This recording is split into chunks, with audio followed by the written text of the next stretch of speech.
to see more of the reality of women's lives changed in however much time I've got left on the earth, so that I don't continue to cringe at women denied, the right to be whoever God meant them to be.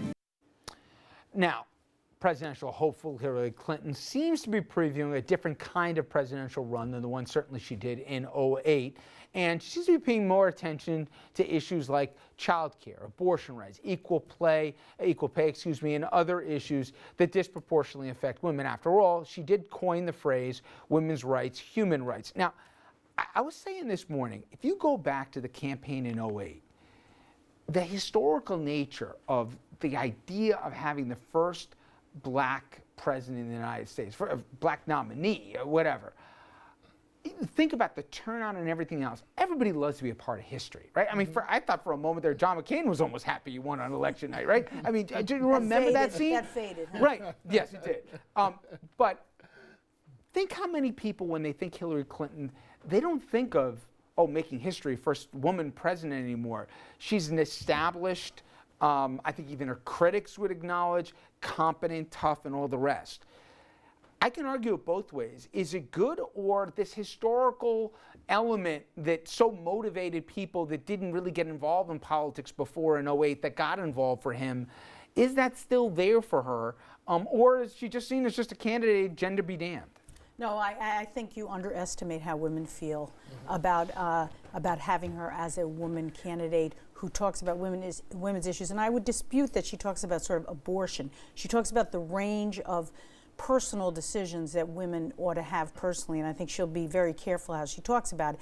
But I was at a party of the Ready for Hillary group, and there were all these people not involved in politics at all, but this idea of this powerful, smart, competent, able to win woman who's been battle tested many times was enthralling for people. So I don't think you should underestimate. As much as, let's say, in '08? I can't compare. They're very different people. No. I mean for her run, because it's not a newness to this, obviously. She's been through. But now she can win. Yeah. Now she can win. Then we had this conflict. There were. Yeah. I was originally a Hillary supporter. I became an Obama supporter because he was going to win. Loyal Democrats and people who want to move the country in the direction of change. She is our strong candidate. She can win. And she's going to be a path breaker. Richard, I couldn't agree more with what the Assemblywoman is saying.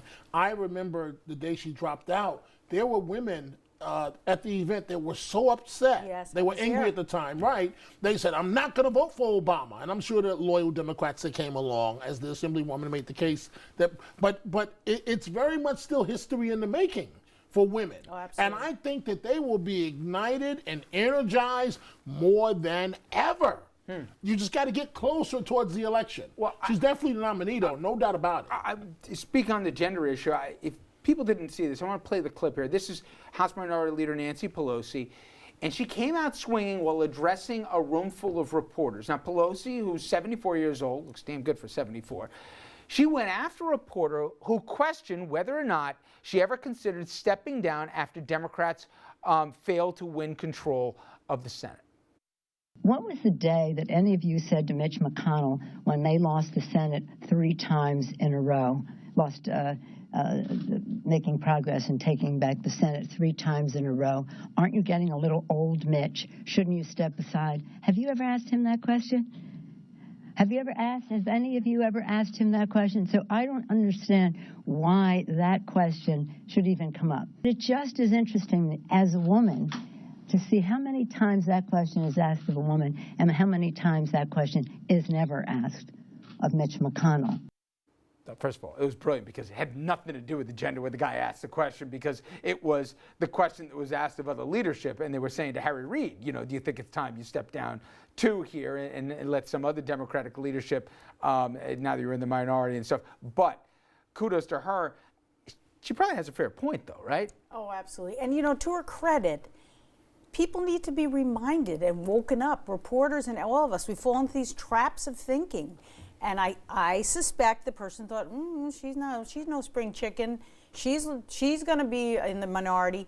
Well, first place, that was the Senate, not the House anyway. And she's been in the minority, and she's done an excellent job in the minority. But sometimes you got to give a little zinger to wake people up. And credit to her, she was fast enough on her feet to do it. It's almost like when the questions are about what Hillary Clinton is wearing Yes, for the day. exactly.